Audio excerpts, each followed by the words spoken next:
To the nominees, we are here to pay tribute to your achievement, your dedication to long hours of training, your determination, your will to win, whether coach, administrator, player, team or support staff.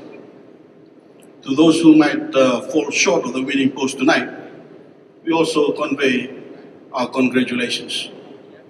Because to make it here, to be among the best of the best, is an achievement in itself.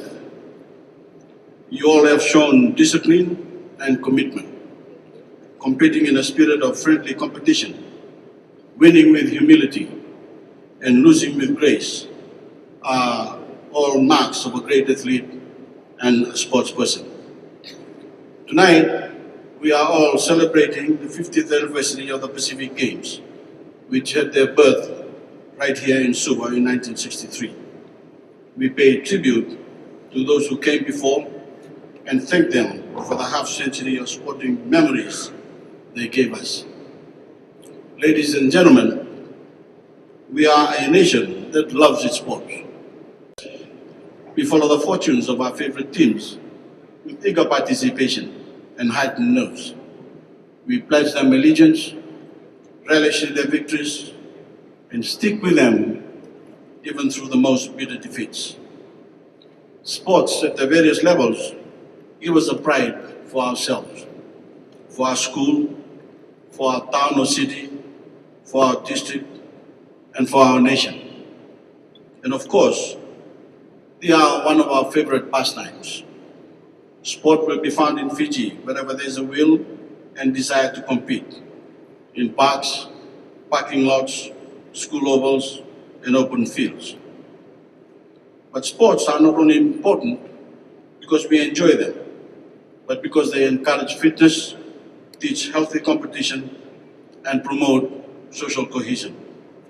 That's why my government is increasing its investment in sport,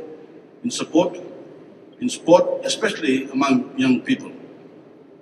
In Fiji, we share this commitment to not only develop elite athletes that can compete on the world stage, but to set our children up for healthy, productive lives. I'm happy to note that the new National Sports Commission, established by the 2013 budget, is up and running and has begun to oversee and coordinate sporting development throughout the country.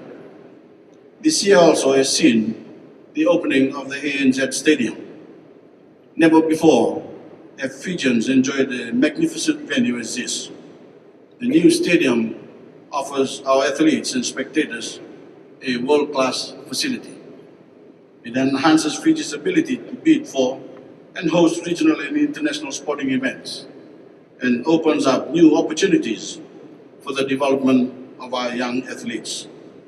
But we are also determined to give those living in rural and maritime areas access to the same kind of amenities, which have only been available in the past to those living in our towns and cities.